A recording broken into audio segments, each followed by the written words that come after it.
Hello दोस्तों, आशा करता हूँ आप सब ठीक होंगे। दोस्तों, हमें जब भी हमारा बचपन याद आता है तो हमें एक अलग ही अनुभव होता है। जैसे दोस्तों के साथ खेलना, स्कूल की छुट्टियों में किसी रिलेटिव के घर जाना, लाइफ में कोई टेंशन नहीं, ऐसे बहुत से हमें याद आते हैं। तो दोस्तों, एक गांव में उसी तरह अनुचा और उसके दोस्त ऐसे ही खेलते थे। तो दोस्तों, वो जो गांव था वो छोटी बड़ी पहाड़ियों से वो गांव घिरा हुआ था। तो ये सभी बच्चे उस पहाड़ियों पे खेलने के लिए जाते थे। जैसे पहाड़ियों से फिसलना, पहाड़ियों पे चढ़ना, दूर से आवाज़ लगाना, कंकड़ फेंकना, किसका कंकड़ आगे जाता है किसका पीछे रहता है, ऐसी बहुत सी एक्टिविटीज वो वहाँ पर करते थे। तो उसमें जो अनुजा था वो सब में बहुत तेज था। वो पहाड़ियों पे चढ़ने में बहुत ही माहिर था। वो कैसी भी पहाड़ी हो तो एकदम तेज चढ़ता था। तो दोस्तों, ऐसे ही खेलते कूदते उनका बचपन फिर गुजर जाता है और फिर वो बड़े हो जाते हैं। तो दोस्तों, एक दिन ऐसे ही अनुजा अपने घर पर टीवी देख रहा होता है। तो वहाँ पर एक न्यूज़ निकल कर आती है कि माउंट एवरेस्ट पे ऐसे ऐसे व्यक्ति ने चढ़ाई की। तो उसका पूरे दुनिया में, पूरे देश में उसका नाम रोशन हो गया और उसने चढ़ने के लिए बहुत ही मेहनत की। तो उसे ये न्यूज़ देखकर थोड़ा अजीब लगता है कि भाई, ये पहाड़ चढ़ने में ऐसी कौन सी बड़ी बात है कि उसका नाम भी रोशन हुआ और पूरे दुनिया में, देश में उसको पहचानने लगे। तो ऐसे पहाड़ तो मैं अपने बचपन में बहुत चढ़ा हूँ, लेकिन उसे ये पता नहीं था कि माउंट एवरेस्ट में और तेरे जो गांव के जो पहाड़ है उसमें बहुत जमीन आसमान का फर्क है। तो दोस्तों, ये न्यूज़ देखकर फिर अनुजा भी मन में ठान लेता है कि मुझे भी फिर माउंट एवरेस्ट चढ़ना है। अगर माउंट एवरेस्ट पर चढ़ने में इतना दुनिया में नाम होता है, देश में नाम होता है, तो फिर मैं भी चढ़ूँगा। तो दोस्तों, वो फिर धीरे धीरे फिर उस माउंट एवरेस्ट के बारे में इंक्वायरी करना शुरू कर देता है। तो वो गांव के लोगों को, जो शहर के अंदर जो उसके फ्रेंड्स है, उसके जो रिलेटिव है, तो उनसे वो फिर धीरे धीरे मालूमात निकालता है कि माउंट एवरेस्ट पे कैसे जाया जाता है, वो कहाँ पे है, कितना खर्चा लगता है, कैसे चढ़ा जा सकता है। ऐसी बहुत सी वो इंक्वायरी निकलता है। तो दोस्तों, इस तरह से वो माउंट एवरेस्ट के बारे में इंक्वायरी करता है। तो दोस्तों, उसमें से उसे तीन बातों का थोड़ा अजीब लगता है। पहली बात, उस माउंट एवरेस्ट की जो इतनी ऊंचाई रहती है कि वो आसमान के ऊपर निकल जाती है, इतनी बड़ी उसकी ऊंचाई है। और दूसरी बात, वहाँ पर इतनी ठंड पड़ती है, मतलब माइनस में रहती है, कि वहाँ पर आदमी जाता है तो आदमी के अंदर का खून पूरा जम जाता है, इतनी ज़बरदस्त ठंड रहती है।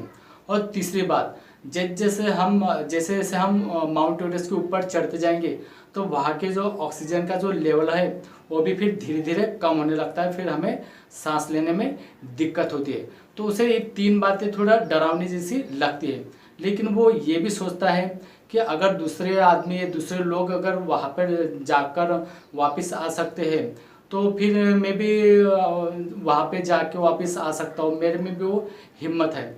तो दोस्तों, वो फिर अपने मन में ठान लेता है कि मुझे फिर माउंट एवरेस्ट चढ़ना है। तो दोस्तों, ये बात फिर गांव के जो लोग हैं उन्हें, उसके फ्रेंड्स, उसके रिलेटिव, उन्हें भी पता चलती है। तो फिर वो लोग बोलते हैं कि तू मत जा वहाँ पे, वो बहुत डेंजर पहाड़ है, तेरे से नहीं हो पाएगा, वहाँ पे बहुत ठंड है, तू वहाँ पर अगर जाएगा तो तेरी जान भी जा सकती है। तो इसी तरह से फिर वो लोग उसे बहुत समझाते हैं।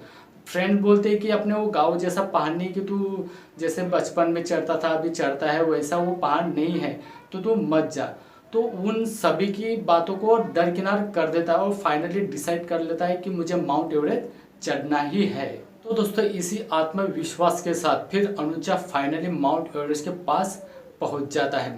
वो अपने पास अपना साजो सामान और पूरा अपना जो रहता है, जो सामान, वो पूरा अपने साथ लेकर खड़ा रहता है और माउंट एवरेस्ट के आंखों में आंखें डालकर बोलता है, आई एम कमिंग ऑन, मैं आ रहा हूँ। तो दोस्तों, ये बोल के वो माउंट एवरेस्ट को एक चैलेंज करता है। तो दोस्तों, उसका जो कॉन्फिडेंस रहता है, उसका जो आत्मविश्वास रहता है, वो पूरे सातवें आसमान पर रहता है। तो इसी के साथ वो माउंट एवरेस्ट की जर्नी फिर शुरू करता है। तो दोस्तों, ऐसे ही फिर उसके मतलब 20-25 दिन ऐसे ही फिर पूरे जोश के साथ निकल जाते हैं। तो धीरे धीरे धीरे फिर उसको जो उसने जो सोचा था, वो सुना था कि माउंट एवरेस्ट पर कौन कौन सी कठिनाइयों का सामना हमें करना पड़ता है। तो दोस्तों, वो जैसे जैसे आगे बढ़ता है तो उसे बहुत बड़ी बड़ी खाइयाँ नज़र आती है।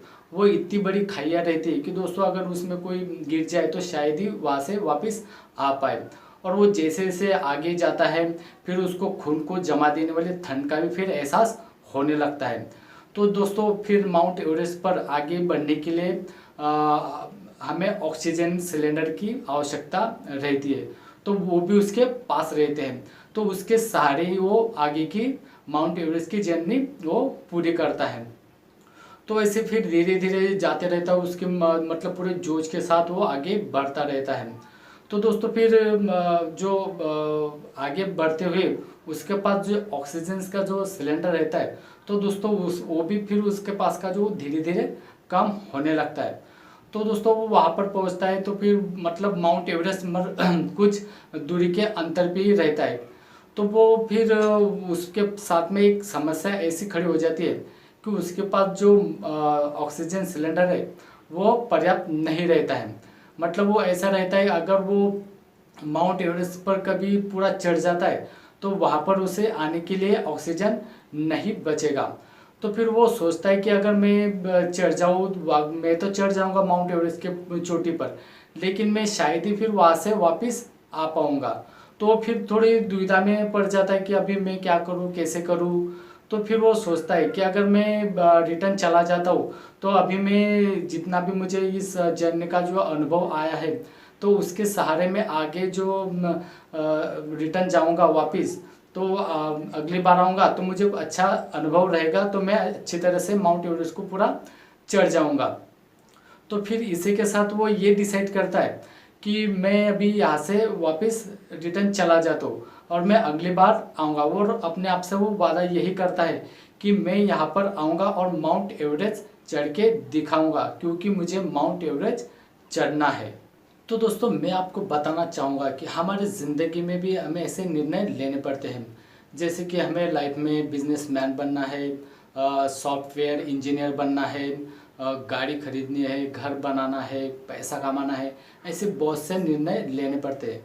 लेकिन दोस्तों ये निर्णय लेने की क्षमता सभी के पास नहीं होती है, क्योंकि ये निर्णय अगर हम लेते हैं तो इसके लिए हमें पूरा करने के लिए मेहनत करनी पड़ेगी, लेकिन मेहनत कोई करना नहीं चाहता है।